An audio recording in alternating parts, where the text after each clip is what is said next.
Okay, so we had a bit of a game there. The three games. The first was you organised yourself in a single line, and it was on height. Tallest person, Jared, at the one end, shortest person, Jenny, at the other. And you all self-organised without very little interaction. You could just work it out by looking at each other. I think one or two of you were almost the same, and you had to work it out, but it was relatively simple. The next game was organising yourself both in height and how long you've been here. And that took a little bit of analysis. And Jen, you got it straight away.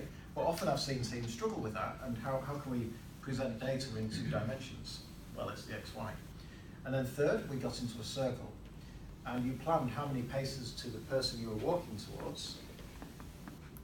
But then as soon as you took your first step, they took their first step, so the market moved as you moved, and that's complex. And I want to share with you this sense-making tool known as Cynefin. And you can go online, you can Google this guy, David Snowden. He was actually in Tasmania last week, a friend of mine on his retreat. And he's done a lot of work on complexity theory. And this really talks to why we would work in this way, why we wouldn't have a deterministic statistical process control. So it's a sense-making tool. These are not XY axes. And it's about the difference between order and disorder, and in the middle, unorder. And so we've got, in the 4 domains, we've got simple, complicated, complex, and chaos. Let's start with simple. So in the simple domain, you have known knowns, you have known cause and effect. So in that domain, you have a best practice. There's one way to do it. So think of a factory. So in a factory, you build a widget 1,000,000 times. We can use Lean Six Sigma to control the variation, and then we continue to output those widgets. It's all known knowns. Standard operating procedures are used. It's good in call centers as well. So we have a best practice. We sense, we categorize, and we respond. I think I said analyze before. Categorize and we respond. Think of a game here. I'm going to think of tic-tac-toe or noughts and crosses. There's only a limited way of playing noughts and crosses, and you can guarantee if you're the first player not to lose, but often it would end up in a dead heat. But it's a very limited game, and we'll understand it. So that's simple.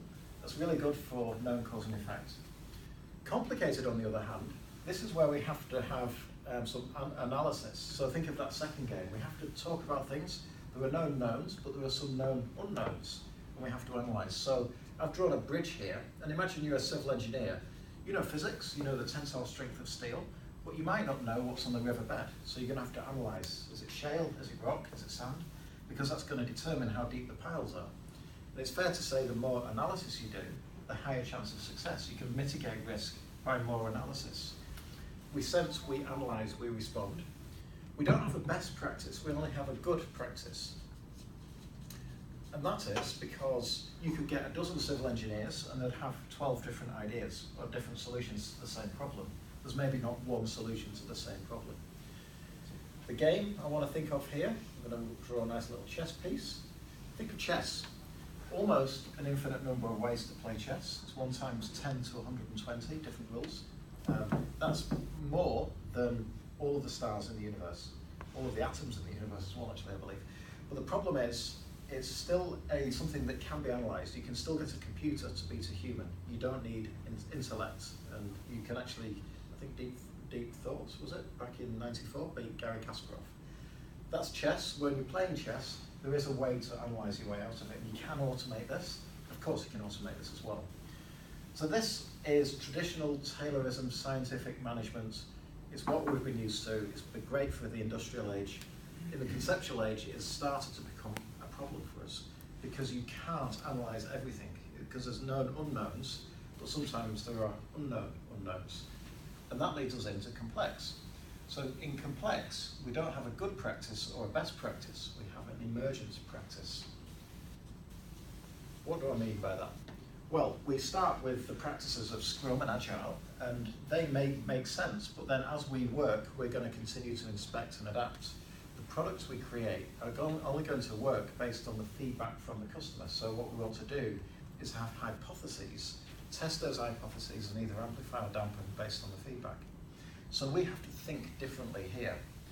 So we have to think, it's called probabilistic thinking. Thinking of playing like a poker player is, on balance, there's a probability of this being successful or not.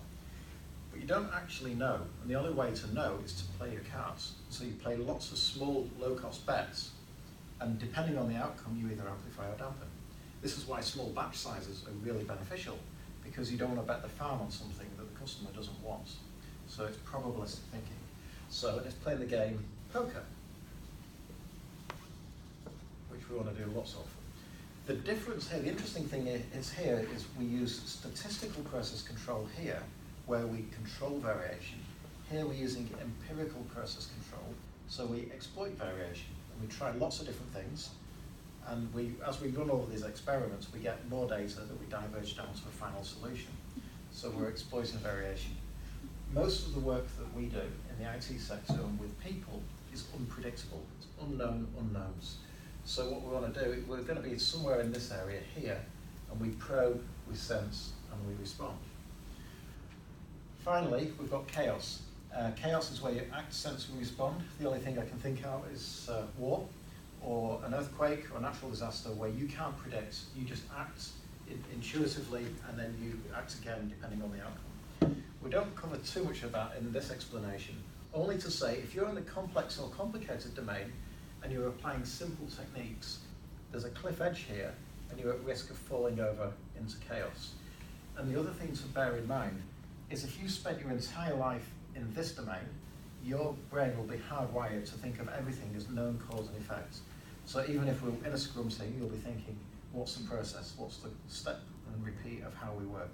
And that's not how we want to work. We want to think with nuance and be probabilistic. The same here, if you've always been in complicated, as a project manager, you will think, well, we can just succeed if we plan more, if we do more analysis. And that's not true, because there's things we just don't know until we try it out.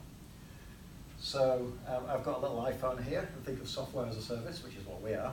You don't know what the customer wants. The customer doesn't know what they want. The only way to find out is to give them something, minimum viable product. So this is Cynefin, my friends. Check it out on YouTube, and think about how this applies to the way we want to work. Agile and Scrum are empirical. Lean Six Sigma is more about statistical process control. We want to try and simplify up as much work as we can, but know that much of the work is still going to be complex. And that's all I've got. Thank you.